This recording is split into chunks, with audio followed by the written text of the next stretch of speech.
pour prévenir l'explosion liée à une atmosphère explosive, appelée ATEX, et les risques associés, la priorité est d'empêcher sa formation. À défaut, il faut éliminer les sources d'inflammation et mettre en œuvre des mesures de prévention et de protection permettant d'atténuer les effets potentiels d'une explosion. Les effets d'une explosion peuvent être dévastateurs tant sur le plan humain que matériel, et ce, même dans un rayon important autour de l'explosion. Mais commençons par observer les 6 conditions pour qu'une explosion ait lieu. L'explosion est une combustion, quasiment instantanée certes, mais une combustion quand même. On y retrouve donc les mêmes éléments que pour un incendie répertoriés dans le triangle du feu. On a un combustible, un comburant et une source d'inflammation. Mais pour que cette combustion soit instantanée, il faut réunir 3 conditions supplémentaires. Le combustible doit être dans un état particulier, comme sous forme de gaz, de brouillard appelé aérosol ou de poussière. Un confinement suffisant, qui n'est pas indispensable mais qui représente un facteur aggravant du phénomène d'explosion et des risques associés. Puis l'obtention d'un domaine d'explosivité. Voyons ce dernier point en détail. Prenons l'exemple d'un gaz, l'acétylène, qui se mélange dans l'air. On aura alors une certaine concentration de gaz dans l'air exprimée en pourcentage. Pour chaque combustible pouvant exploser, il existe 2 valeurs qui lui sont propres. La LIE, c'est la limite inférieure d'explosivité, et la LSE, la limite supérieure d'explosivité. Dans le cas de l'acétylène, la LIE est de 2,5% et la LSE est de 82%. Mais traçons un graphique pour mieux comprendre. En abscisse, la concentration en gaz de 0 à 100% et en ordonnée, la concentration en air de 100 à 0%.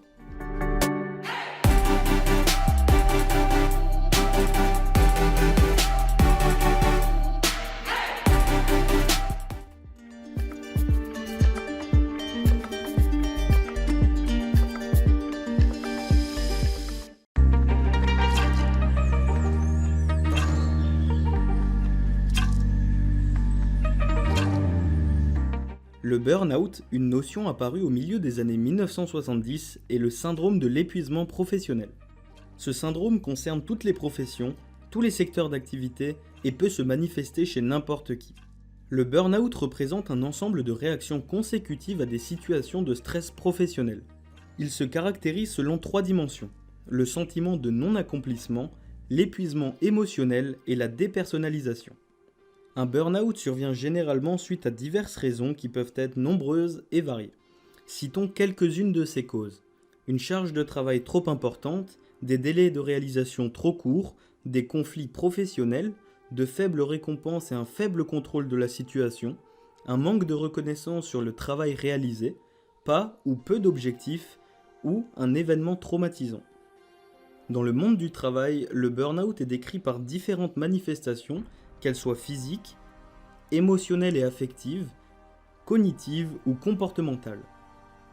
Le burn-out, impactant la vie professionnelle et personnelle du collaborateur, peut évoluer en dépression sévère et avoir des conséquences extrêmement graves. Le burn-out n'est pas un syndrome à négliger. Parfois invisible, il peut vous détruire vous ou un de vos collègues. L'INRS propose une démarche de prévention globale en 3 étapes afin d'éviter son apparition.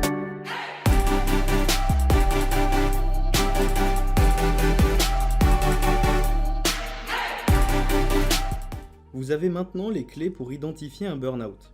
Ne négligez pas votre bien-être physique et mental, ni celui de vos collègues. Agissez le plus tôt possible et parlez-en.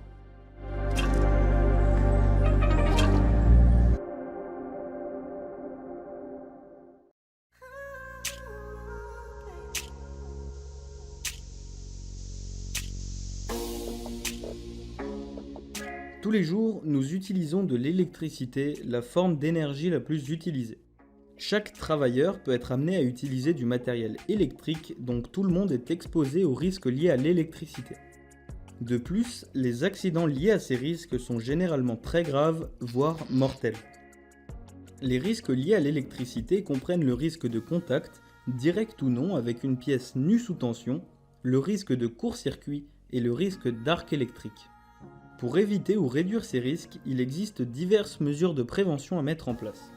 Citons-en quelques-unes. La consignation d'un équipement ou d'une installation électrique, c'est-à-dire couper l'alimentation avant d'intervenir. La consignation doit être réalisée dans les règles de l'art selon un mode opératoire strict.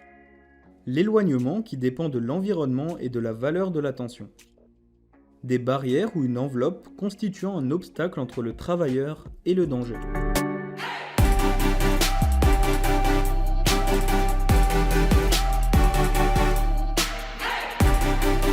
N'oubliez pas d'intervention sans habilitation et restez vigilant face à l'électricité.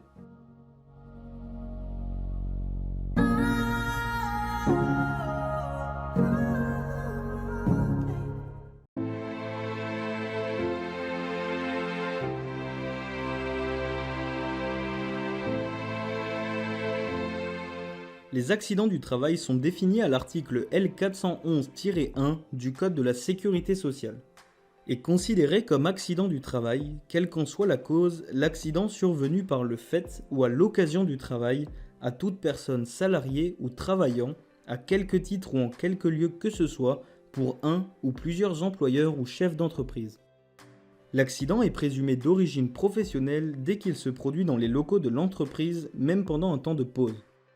Toutefois, la qualification d'accident du travail peut être écartée si le fait accidentel est la conséquence de faits non professionnels. Si toutes ces conditions sont réunies, l'accident peut alors être défini comme un accident du travail. Ces accidents peuvent être de différentes natures et peuvent avoir de plus ou moins lourdes conséquences. On distingue deux types d'accidents. Les accidents générant une blessure qui nécessite une hospitalisation ou consultation médicale et les accidents qui génèrent soit aucune blessure, soit une blessure ne nécessitant aucune hospitalisation ou consultation médicale. Dans le premier cas, la démarche à suivre est la suivante. Prévenez votre employeur ou votre hiérarchie, demandez un avis médical en appelant le SAMU, puis suivez les recommandations ou consignes du médecin régulateur. La victime de l'accident pourra alors soit reprendre son activité sans arrêt de travail, soit être mise en arrêt de travail.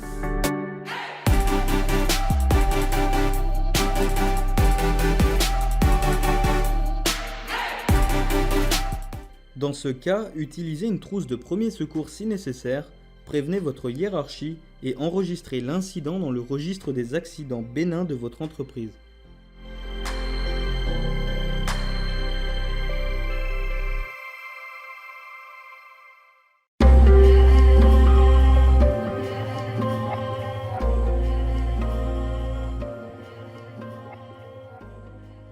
Imaginez, vous arrivez devant une personne allongée sur le sol. La première chose à faire est de vérifier l'état de conscience de la victime.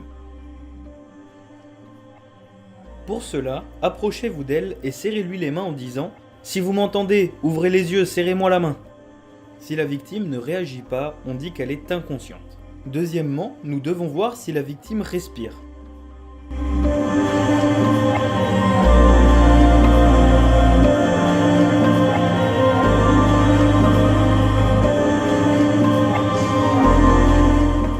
Demandez de l'aide autour de vous et appelez les secours en vérifiant régulièrement que la respiration est normale.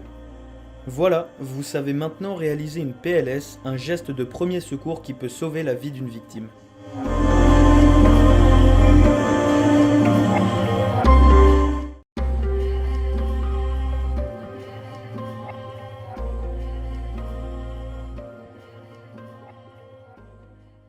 Dans un monde de plus en plus digitalisé, de nombreux travailleurs sont amenés à passer leur journée devant un écran, que ce soit dans les locaux de l'entreprise ou en télétravail.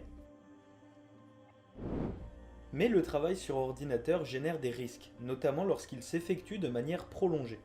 Des douleurs cervicales, dorsales et lombaires peuvent apparaître, ainsi que des tendinites aux épaules, aux coudes, aux poignets et aux doigts. Ces douleurs, d'abord ponctuelles, peuvent devenir chroniques au fil du temps et vous déranger en permanence. On appelle cela les troubles musculo-squelettiques, les TMS.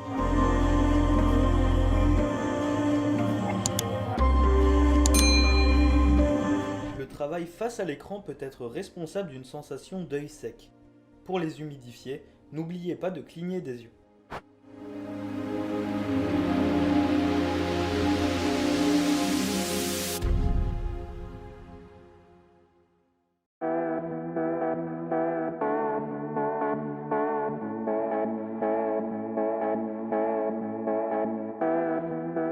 L'Agence nationale pour l'amélioration des conditions de travail, l'ANACT, identifie 3 composantes de la charge de travail.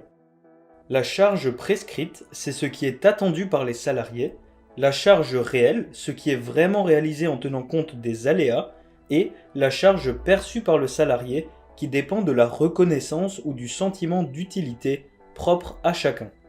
Une mauvaise gestion de la charge de travail peut entraîner des risques pour les salariés. La surcharge de travail physique ou mentale peut être mal vécue par le collaborateur, surtout si elle dure dans le temps. Elle génère des risques psychosociaux tels que le burn-out ou des pathologies physiques telles que des troubles musculo-squelettiques, les TMS. A l'inverse, la sous-charge de travail, appelée bore-out, est quant à elle un épuisement dû à l'ennui qui peut engendrer un sentiment de mal-être et de déqualification du travailleur concerné. Il est donc primordial d'évaluer et de réguler la charge de travail des collaborateurs.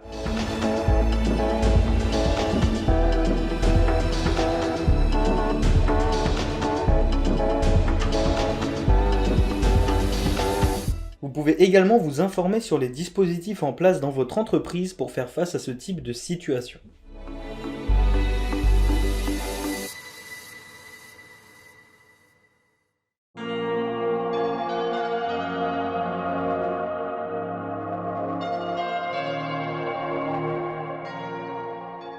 De nombreux métiers nécessitent pour le collaborateur à travailler dans un environnement marqué par des températures élevées, voire très élevées. On retrouve les salariés travaillant à l'extérieur, notamment en été lors de canicules, tels que les ouvriers du BTP ou les ouvriers agricoles, mais également au sein de locaux comme les ouvriers de fonderie, de cuisine, d'ateliers de soudure ou autres. Le travail soumis à la chaleur n'est pas réglementé car le Code du travail ne stipule aucune température maximale au-delà de laquelle il est interdit de travailler ou à partir de laquelle des protections spécifiques doivent être mises en place. Selon l'INRS, l'Institut national de recherche et de sécurité, le travail par de fortes chaleurs et notamment au-dessus de 33 degrés Celsius présente des dangers pour le salarié. Les symptômes liés à la chaleur comme la fatigue, la sueur abondante, les nausées, les maux de tête, les vertiges ou les crampes peuvent être annonciateurs de troubles bien plus importants, voire mortels, tels que la déshydratation ou le coup de chaleur.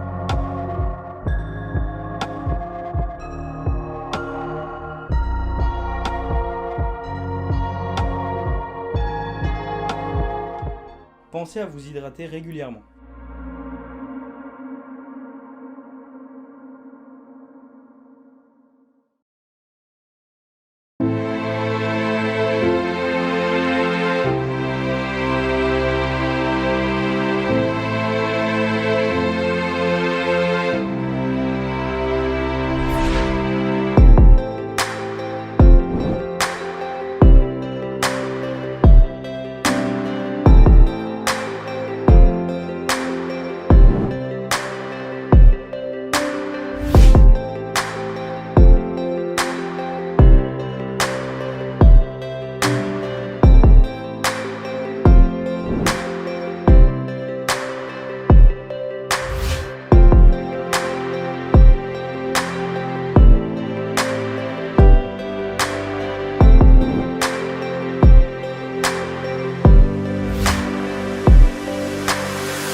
Nous avons déjà tous avalé de travers et la sensation est loin d'être agréable.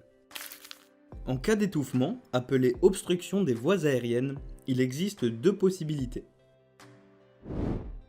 La première possibilité est l'obstruction partielle des voies aériennes.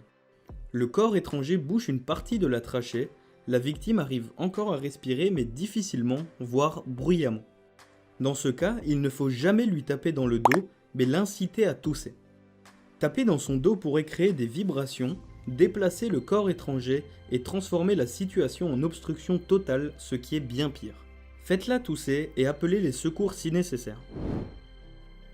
La deuxième possibilité est l'obstruction totale des voies aériennes quand le corps étranger bouche toute la trachée. Dans ce cas, la victime ne peut plus du tout respirer, ni parler, et se tient généralement la gorge en cherchant de l'air. Pour aider la victime, commencez par demander si elle s'étouffe. Si aucun son ne sort de sa bouche, cela permet de vérifier qu'elle est bel et bien en obstruction totale des voies aériennes.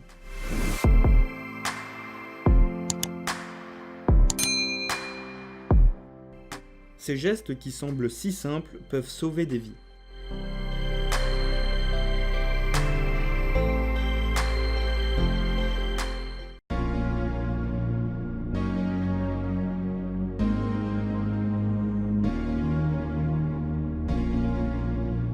L'être humain possède une faible résistance au froid.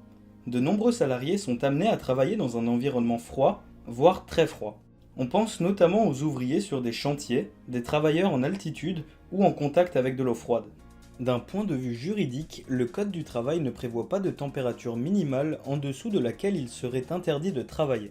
Toutefois, l'employeur, dans le cadre de son obligation générale de sécurité, doit évaluer les risques liés aux ambiances thermiques et notamment ceux liés au travail au froid. Une exposition prolongée au froid peut être à l'origine d'effets sur la santé du travailleur. Le travailleur connaîtra d'abord un refroidissement, que ce soit par le vent, par contact avec une surface froide ou gelée, ou par les voies respiratoires. Ce refroidissement peut entraîner une hypothermie, autrement dit une baisse de la température corporelle. On dit qu'elle est légère en dessous de 35 degrés, modérée en dessous de 32 degrés, seuil à partir duquel le pronostic vital est engagé, et sévère en dessous de 28 degrés. Les symptômes de l'hypothermie sont des frissons intenses, des confusions, un ralentissement de la respiration et de l'activité cardiaque, une perte de connaissance, un coma pouvant entraîner des lésions irréversibles, voire un décès. De plus, le froid peut entraîner des gelures localisées, notamment aux extrémités du corps telles que les pieds, les mains ou les lèvres.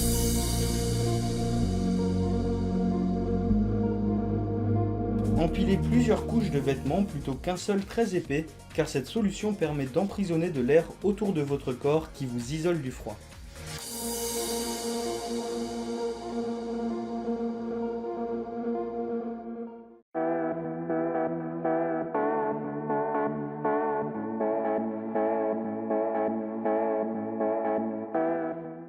Face aux virus et bactéries, des gestes simples permettent de préserver votre santé et celle de votre entourage en limitant les transmissions. Ce sont les gestes barrières. Lavez-vous les mains très régulièrement avec de l'eau et du savon, ou à défaut, frictionnez-vous les mains avec du gel hydroalcoolique.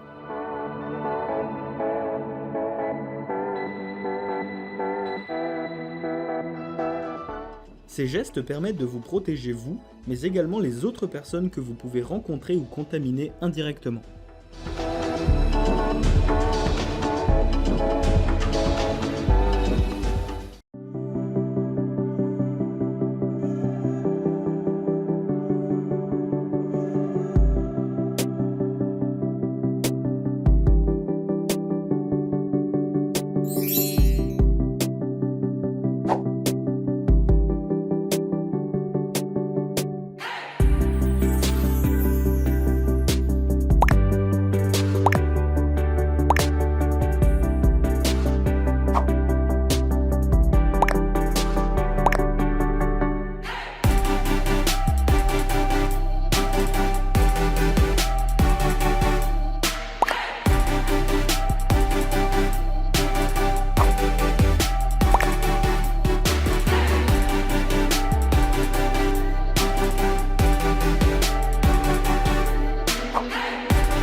France, le document unique d'évaluation des risques professionnels est la transposition par écrit de l'évaluation des risques.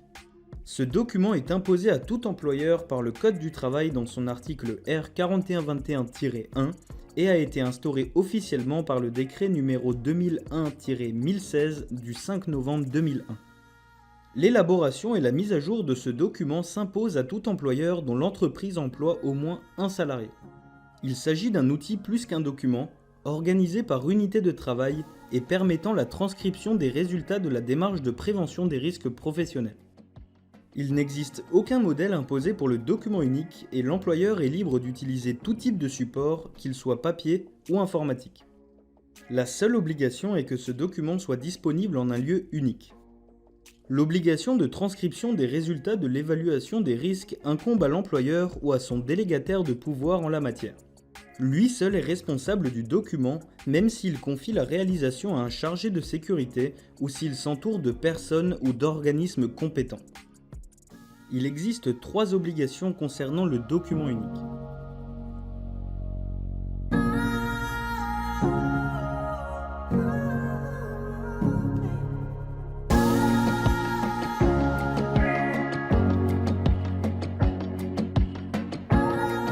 L'employeur doit informer ses salariés que le document unique d'évaluation des risques professionnels est tenu à leur disposition.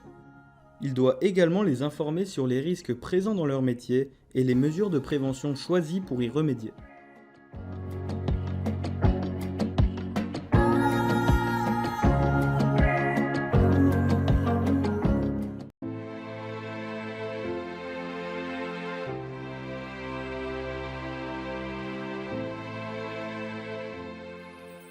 Les équipements de protection individuelle, EPI, sont des dispositifs ou moyens destinés à être portés ou tenus par une personne afin de la protéger contre un ou plusieurs risques. L'utilisation de ces équipements est le dernier recours dans une démarche de prévention. En effet, ce sont les équipements de protection collective, les EPC, qui doivent être mis en place en priorité. Les EPI sont utilisés seulement si les EPC sont insuffisants ou impossibles à mettre en œuvre. Et oui, ces derniers protègent plusieurs travailleurs, contrairement aux EPI qui ne protègent qu'un seul travailleur à la fois.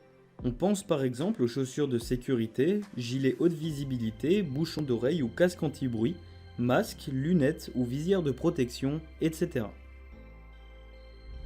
Prenons un exemple concret, le risque de chute de hauteur.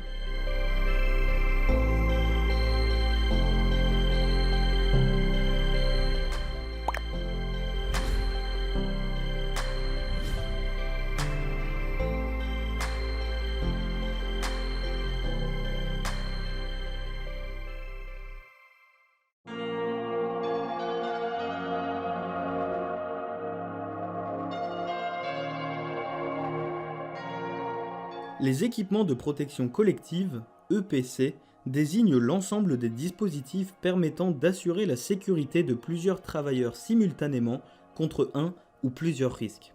Ils sont mis en place lorsque l'on ne peut pas éliminer ou réduire le risque à la source. Dans tous les cas, les EPC doivent être mis en œuvre avant les équipements de protection individuelle, les EPI, car ceux-ci protègent un seul travailleur à la fois. Les EPI sont le dernier rempart en matière de prévention et doivent être utilisés uniquement si les EPC sont insuffisants ou impossibles à mettre en œuvre. Prenons un exemple concret, les risques liés aux nuisances sonores. Une machine fonctionne dans un atelier et des salariés travaillent à proximité. Dans le cadre d'une démarche de prévention s'appuyant sur les 9 principes généraux de prévention, si nous ne pouvons pas éliminer ce risque dans l'atelier, il faudra l'évaluer puis mettre en place des équipements de protection collective. Les EPC qui s'offrent à nous pour cet exemple peuvent être un encoffrement de la machine ou la mise en place d'écrans ou de bâches acoustiques dans l'atelier afin d'absorber le bruit.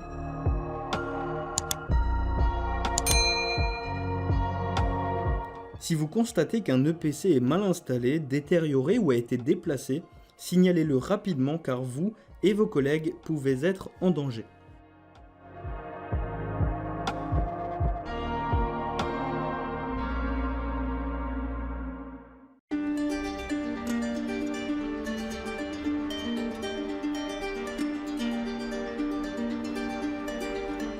Le certificat d'aptitude à la conduite en sécurité, le CACES, est un dispositif d'évaluation des conducteurs de certains équipements de travail mobiles automoteurs ou servant au levage.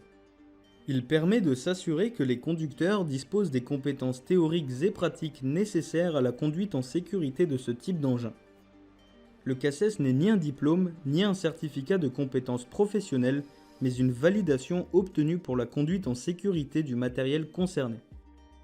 Autrement dit, cette formation n'est pas obligatoire pour la conduite d'un véhicule, mais vivement recommandée, car elle constitue pour l'employeur un moyen de se conformer aux obligations en matière de contrôle des connaissances et compétences du conducteur.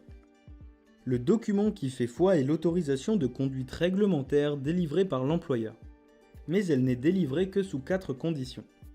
Le conducteur doit avoir suivi une formation adéquate à la conduite en sécurité de la machine, soit par le CACES, soit par un autre moyen tel qu'une formation interne. Le conducteur doit avoir été déclaré apte par le médecin du travail. Le conducteur doit avoir réussi un contrôle de connaissances et de compétences. Puis, la dernière condition, le conducteur doit connaître les lieux et les instructions à respecter sur le ou les sites d'utilisation. Cette autorisation de conduite est obligatoire pour les engins de chantier, les grues mobiles, à tours ou auxiliaires, les chariots automoteurs de manutention à conducteur porté et les plateformes élévatrices mobiles de personnes, les PEMP. Dans les autres cas, cette attestation peut être simplement recommandée ou conseillée, mais ne sera pas obligatoire. Vous l'avez compris, le CACES est vivement recommandé, mais encore faut-il choisir la catégorie adaptée au type d'engin à conduire.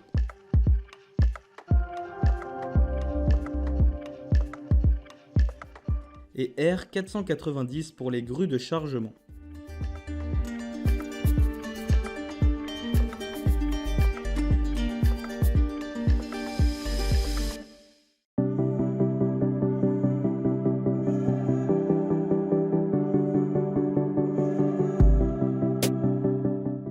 En France, la vitesse est la première cause de mortalité sur la route. C'est à la fois un facteur déclencheur de l'accident, mais aussi un facteur aggravant. Les risques liés à la vitesse sont nombreux. Un champ visuel réduit, car plus la vitesse augmente, plus le champ visuel rétrécit. Un risque d'accident plus grave, plus la vitesse est élevée, plus le choc est violent et plus les conséquences sont graves. Une augmentation de la fatigue, car rouler vite oblige le conducteur à traiter un grand nombre d'informations dans un minimum de temps et à adapter en permanence sa vision.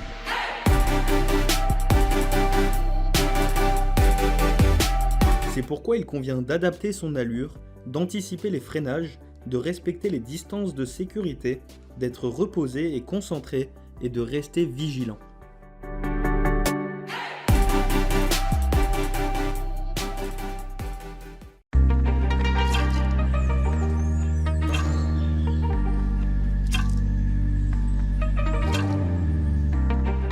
Les coupures arrivent très souvent au sein du travail, elles sont souvent prises à la légère mais peuvent avoir de lourdes répercussions. Dans cette vidéo, nous allons aborder les sujets des coupures, qu'elles soient avec ou sans saignement abondant. En cas de coupure avec des saignements abondants, appelés coupures hémorragiques, commencez par protéger vos mains pour éviter la transmission de maladies par le sang. L'objectif est d'arrêter l'hémorragie le plus rapidement possible. Pour cela, demandez à la victime de comprimer immédiatement l'endroit qui saigne et si elle ne peut pas, faites-le à sa place.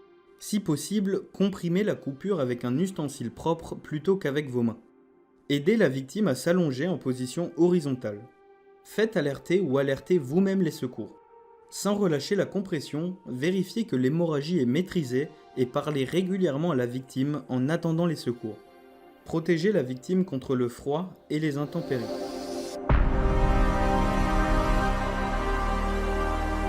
Quelle que soit votre activité, connaître ces gestes peut vous sauver la vie ou sauver celle d'autres personnes.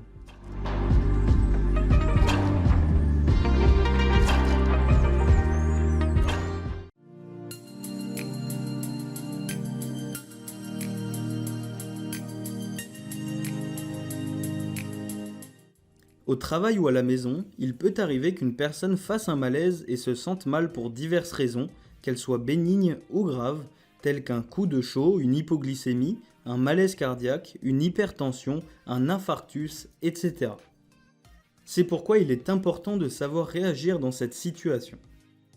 La victime se plaint de sensations pénibles ou présente des signes anormaux. L'objectif est d'éviter que la situation et l'état de la victime se dégradent. Pour cela, commencez par mettre la victime au repos. Questionnez-la et écoutez ses réponses.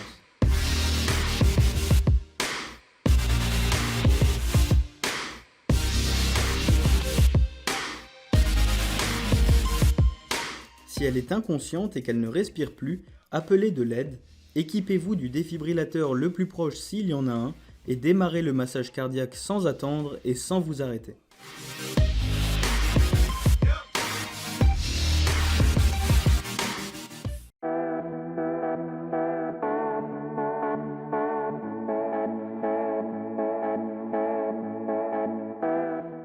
Les accidents du travail et les maladies professionnelles ont un coût pour l'entreprise, quelle que soit sa taille. Que ce soit pour les maladies professionnelles ou les accidents du travail, on distingue deux types de coûts. Les coûts directs représentent les indemnités journalières, les frais médicaux et hospitaliers ou les rentes qui font suite à un accident ou à une maladie. Ils sont supportés par les entreprises au travers de cotisations à la sécurité sociale. Il existe 3 modes de tarification concernant ces cotisations.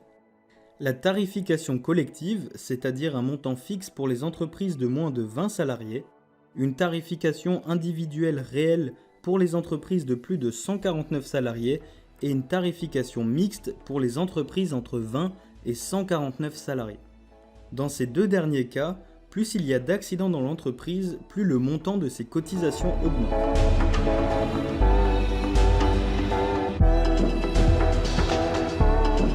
De rendre l'entreprise plus sûre, plus performante et plus compétitive.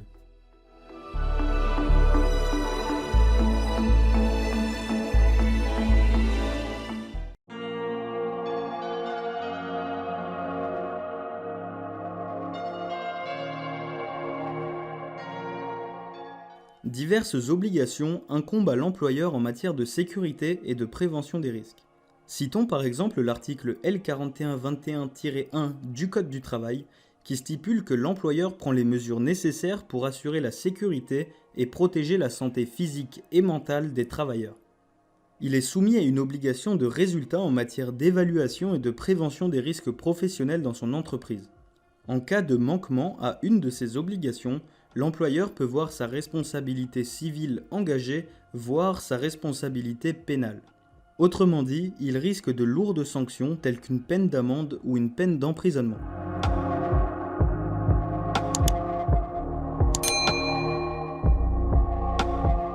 D'être en adéquation avec les textes réglementaires et lois encadrant la prévention, notamment grâce à une veille réglementaire rigoureuse et performante.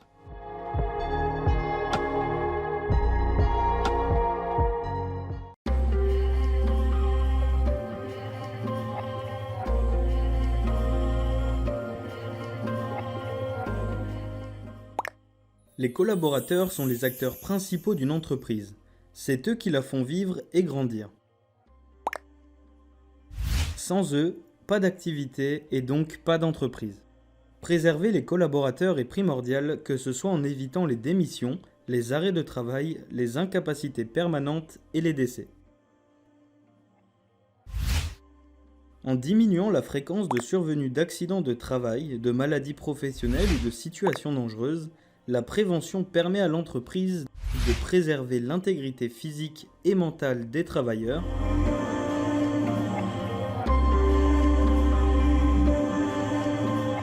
d'anticiper l'usure professionnelle, de favoriser le bien-être au travail.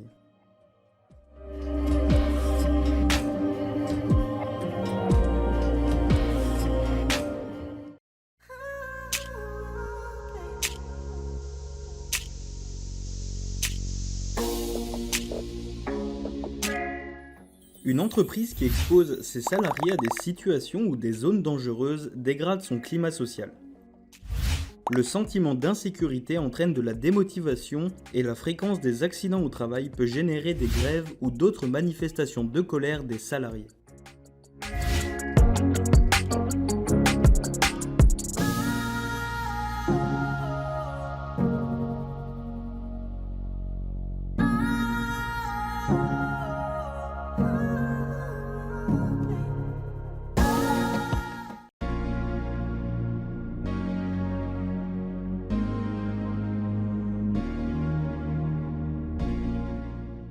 le règlement européen CLP définit le classement, l'étiquetage et l'emballage des produits chimiques dangereux.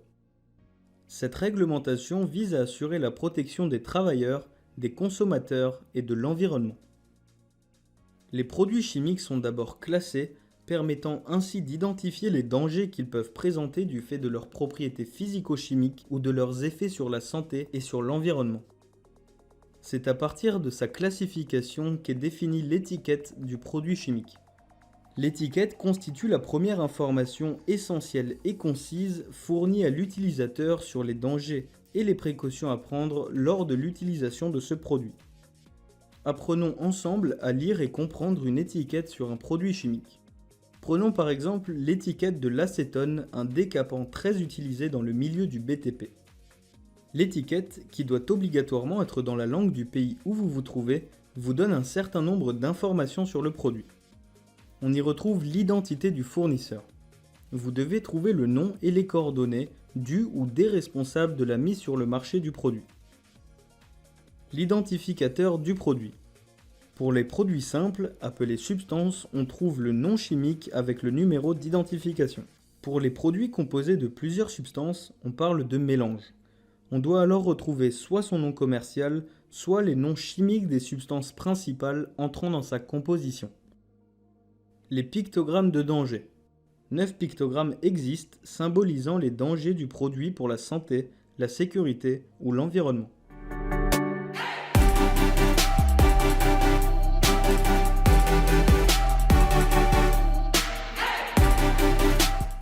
Et voilà, vous savez maintenant lire une étiquette afin d'identifier les dangers et les risques d'un produit chimique.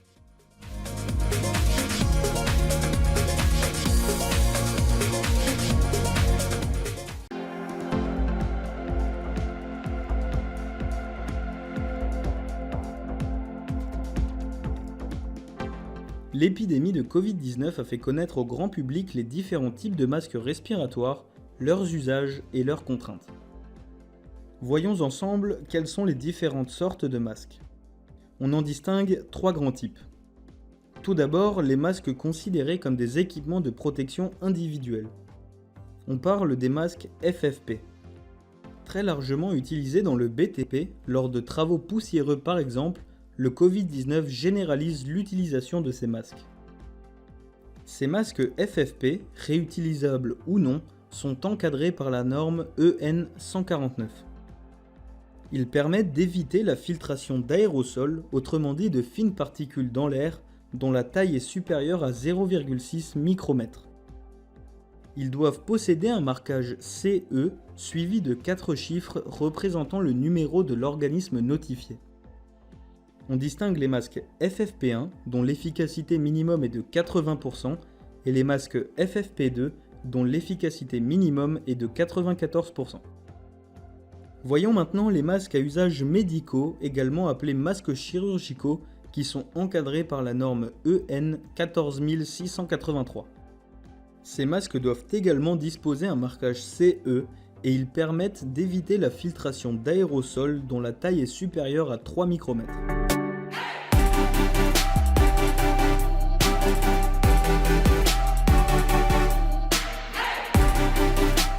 Pour s'assurer que ces conditions soient respectées, il faut obligatoirement retrouver ce logo sur les masques ou sur l'emballage. Il indique la performance de filtration et le nombre de lavages autorisés pour ce type de masque.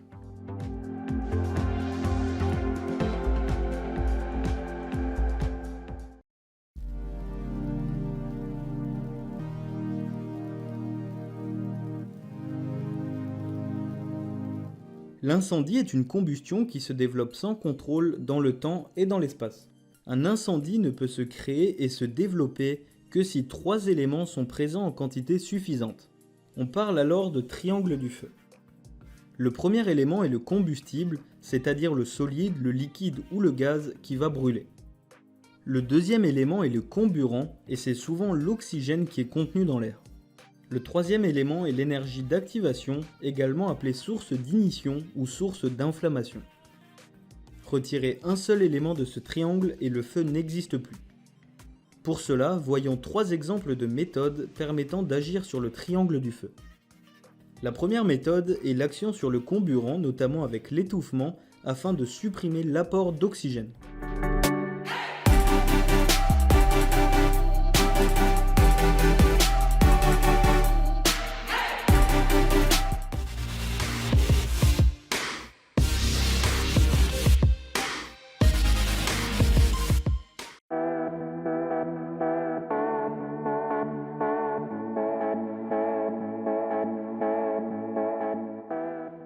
L'ergonomie est l'étude scientifique des conditions de travail, particulièrement des interfaces homme-machine.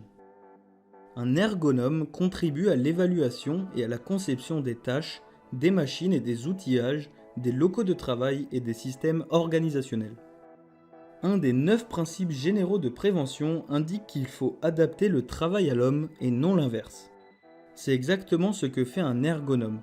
Adapter le travail aux capacités physiques ou physiologiques du collaborateur. Il intervient lors de la conception ou lors de l'adaptation d'un poste de travail. Cette adaptation peut être convenue suite à une identification de risques particuliers, à un accident du travail, à une maladie professionnelle ou à une autre raison. Et oui, malheureusement, un poste de travail non ergonomique peut entraîner des maladies professionnelles, des troubles musculo-squelettiques, les TMS, provoqués par des gestes répétitifs, des efforts excessifs et des postures extrêmes.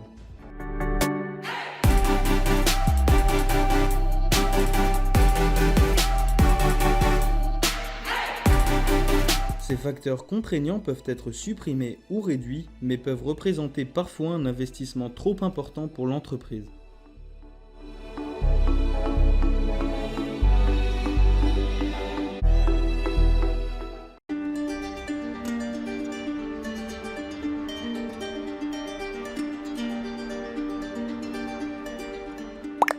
Le téléphone est le seul dispositif qui cumule les 4 sources de distraction qui peuvent détourner votre attention. Ces distractions sont visuelles, cognitives, auditives et physiques. Sur la route, une seule seconde de distraction peut être fatale. L'usage du téléphone au volant est interdit et on comprend pourquoi quand on observe les risques qu'il génère. Augmentation du temps de réaction, réduction de la distance de sécurité, difficulté à maintenir le véhicule dans la voie de circulation et à garder sa vitesse, moindre conscience de l'environnement, etc. Beaucoup de sources d'accidents pour répondre à un petit message. Pour éviter cette déconcentration, pensez à ces quelques astuces qui peuvent vous sauver la vie.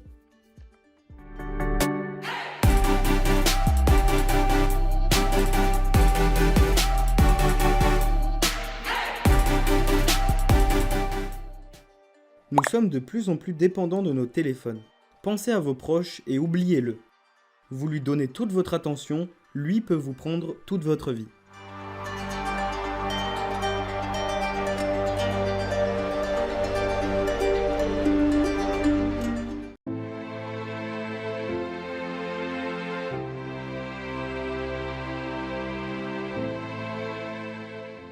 La prévention des risques, comme de nombreux autres processus dans l'entreprise, s'appuie sur l'amélioration continue.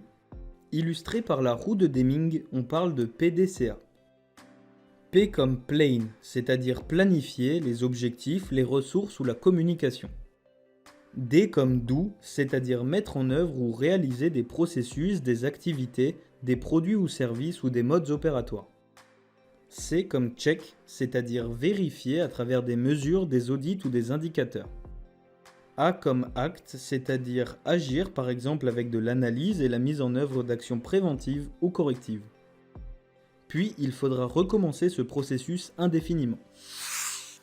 Mais améliorer continuellement la démarche de prévention dans une entreprise nécessite l'implication de tous. En sécurité, ce n'est pas la direction qui fixe les règles et les collaborateurs qui les appliquent. Non, la prévention est une démarche globale qui demande la participation de tous. Chacun est acteur de sa sécurité et de celle de ses collègues. C'est bien pourquoi la communication est primordiale en sécurité. La remontée d'informations permet par exemple de communiquer sur un risque propre à son métier qui n'a pas encore été identifié, à communiquer une situation de travail dangereuse ou à risque, De communiquer des propositions d'amélioration ou solutions pertinentes contre un risque persistant. On parle également de retour d'expérience appelé communément REX ou RETEX.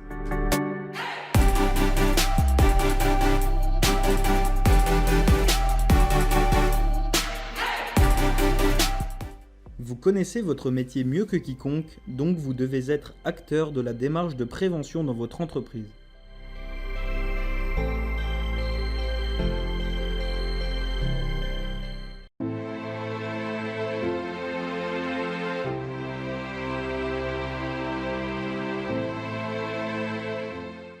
Les troubles musculo-squelettiques, ou TMS, sont des atteintes à la santé physique qui peuvent concerner les muscles, les tendons, les nerfs, les ligaments et les vaisseaux sanguins.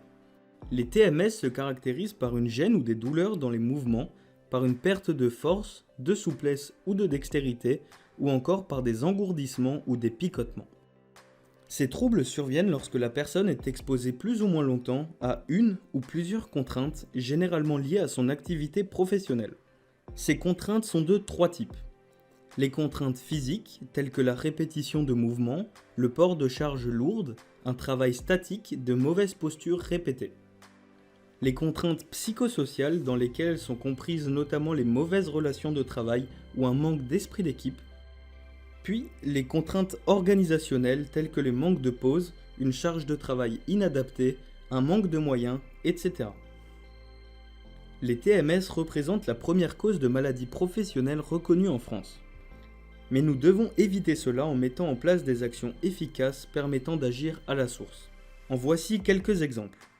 Adapter le poste de travail en modifiant les postures et les procédés de fabrication, en évitant ou en mécanisant les tâches et gestes répétitifs, ou en aménageant des pauses permettant une meilleure récupération.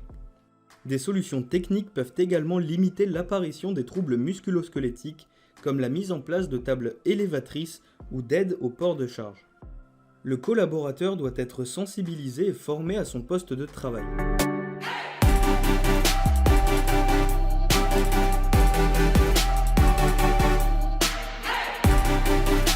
N'hésitez pas à échanger avec les différents services de votre entreprise afin d'identifier et de mettre en place des axes d'amélioration pour vos postes de travail.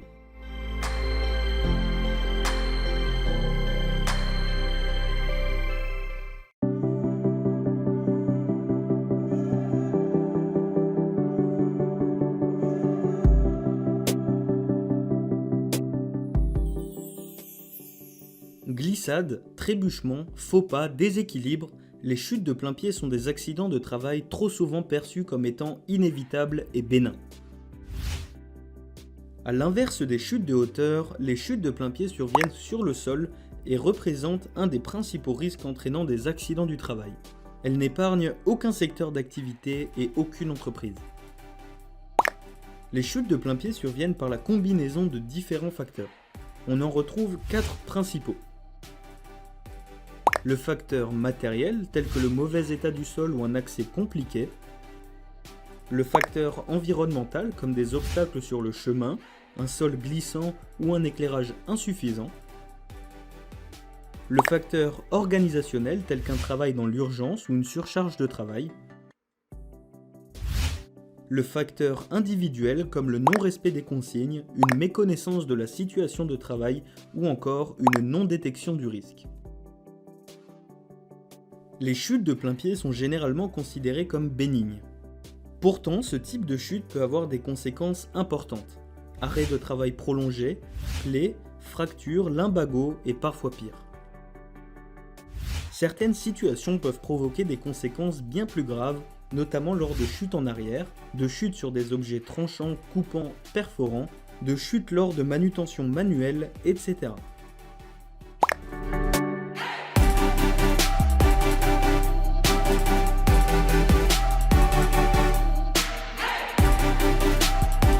Le risque de chute de plain-pied ne doit plus être une fatalité, mais doit être supprimé de nos situations de travail.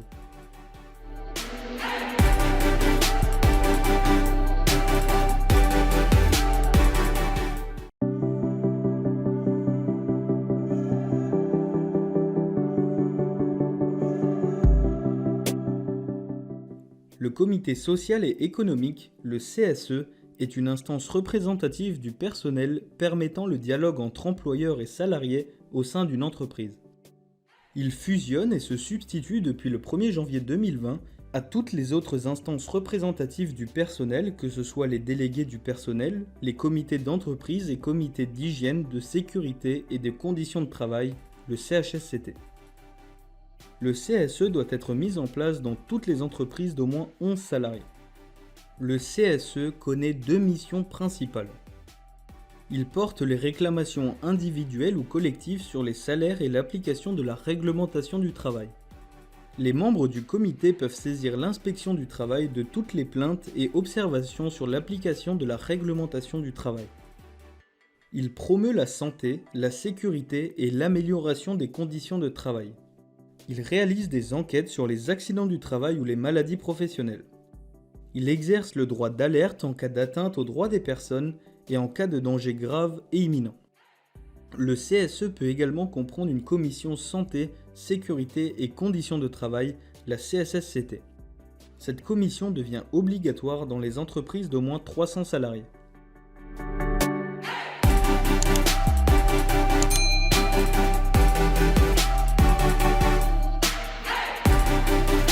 Ces élections sont organisées tous les 4 ans, sauf si un accord collectif prévoit une durée de mandat différente.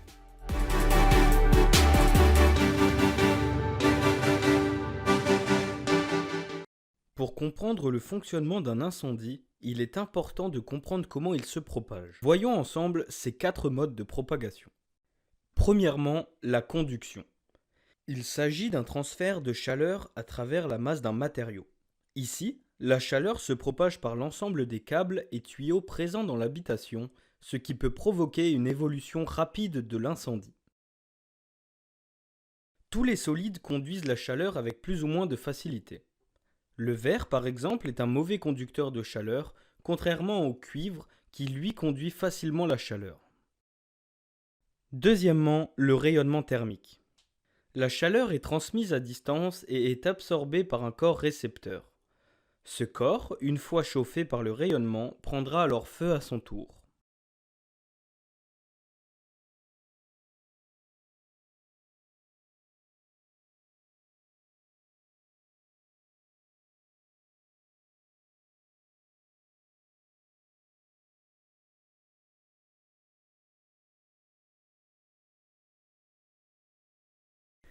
Cet extincteur est conçu pour combattre les classes de feu A, B et F, ce qui correspond aux feux de solides comme le bois, le papier et le carton, aux feux de liquides et solides liquéfiables comme les hydrocarbures, les huiles, les alcools ou les plastiques, et les feux d'auxiliaires de cuisson comme les graisses et les huiles.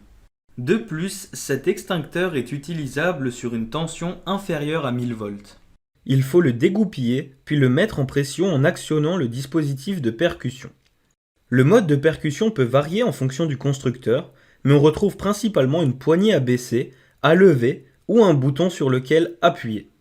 Une fois percuté, pressez la poignée au niveau du flexible et testez l'extincteur. Vous pouvez maintenant attaquer le début de l'incendie et vous baisser pour éviter la sensation de chaleur tout en vous protégeant derrière l'extincteur. La distance d'utilisation de cet extincteur est de 2 à 3 mètres.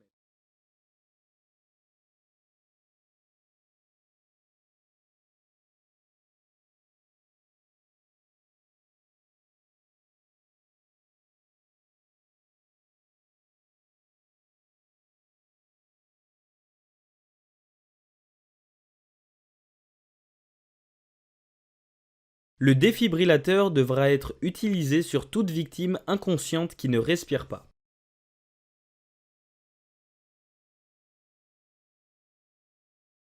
Après avoir appelé les secours avec l'un des numéros d'urgence, munissez-vous du défibrillateur et rendez-vous près de la victime. Une fois connecté, l'appareil réalisera une analyse et pourra vous demander de réaliser un choc électrique. Dans ce cas, reculez-vous et écartez les personnes autour.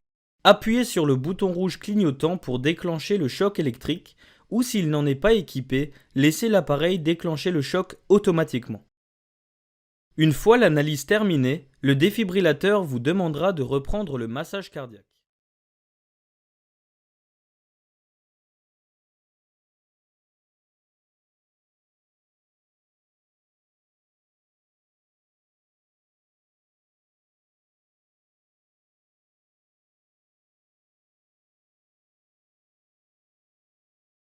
Commençons par le danger. Un danger est une capacité ou une propriété intrinsèque d'un objet, d'un produit, d'un processus qui peut entraîner des conséquences néfastes. Par exemple, un produit chimique qui serait explosif. Le risque, quant à lui, est la probabilité que ces conséquences néfastes se réalisent, autrement dit, l'explosion. Pas très beau à voir, mais passons.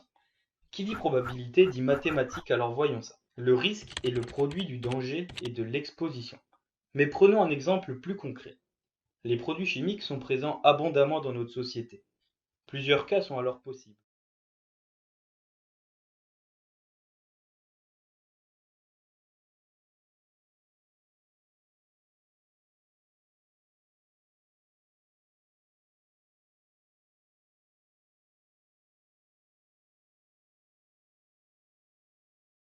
Un extincteur est utilisé pour lutter efficacement contre un début d'incendie. Ici, nous apercevons un extincteur CO2. Un panneau signalétique nous permet de le repérer facilement. Testez par une brève pression l'extincteur afin de vérifier son bon fonctionnement. Vous pouvez maintenant attaquer le début de l'incendie et vous baisser pour éviter la sensation de chaleur tout en vous protégeant derrière l'extincteur. La distance d'utilisation est de 1 mètre maximum car l'agent extincteur est très volatile. Il faudra ensuite vous rapprocher pour finir l'extinction. Lorsque l'extinction est terminée, sortez de...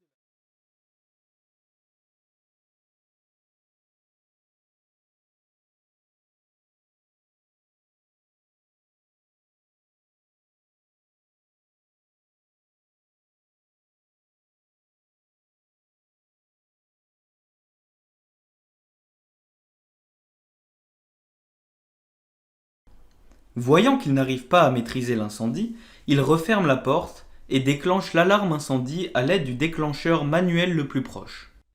Cette action déclenche l'alarme incendie parfois accompagnée par un signal visuel. Les guides fils de chaque étage orientent les collaborateurs et le public vers les issues de secours les plus proches.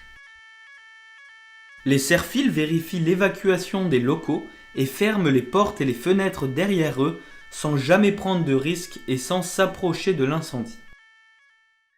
Les guides-fils et les personnels évacués rejoignent alors le point de rassemblement des victimes.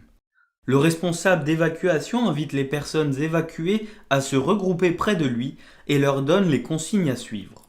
Il peut s'équiper d'un mégaphone en fonction du nombre de salariés évacués.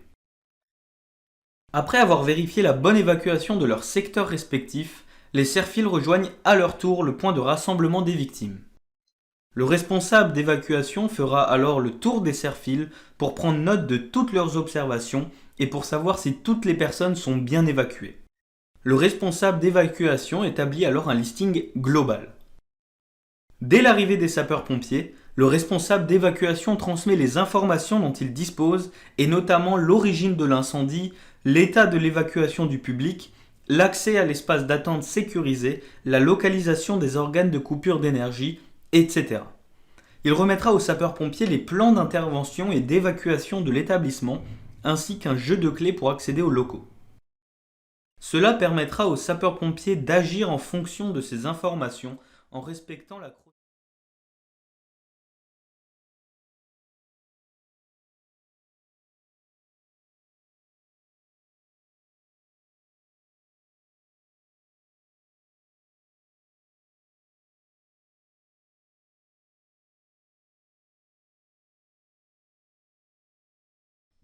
Les fumées sont un ensemble visible de particules solides et ou liquides en suspension dans les gaz générés par une combustion. Le comics est un moyen mnémotechnique pour se souvenir des dangers des fumées. La fumée est chaude. La plus grande partie de la chaleur est emportée par convection dans le panache de fumée. Plus la température de la fumée est élevée, plus le rayonnement thermique est important. La fumée est opaque. La présence d'espèces solides et d'aérosols produisent un écran qui empêche de voir au travers de la fumée. La présence de tous ces éléments est un obstacle à la vue ainsi qu'à la progression des ondes sonores. La fumée est mobile. La fumée se comporte comme un fluide et sa vitesse est de l'ordre du mètre par seconde. Elle s'introduit par toutes les ouvertures qu'elle rencontre et on peut retrouver de la fumée dans des pièces éloignées du sinistre, principalement celles situées au-dessus de lui.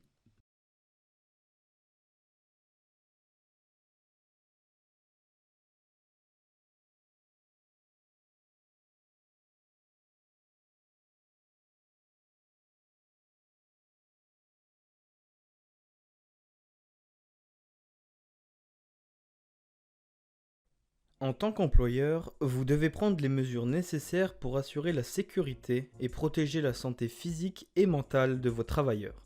Vous devez évaluer ou faire évaluer les risques et mettre en œuvre des mesures en vous appuyant sur le fondement des 9 principes généraux de prévention.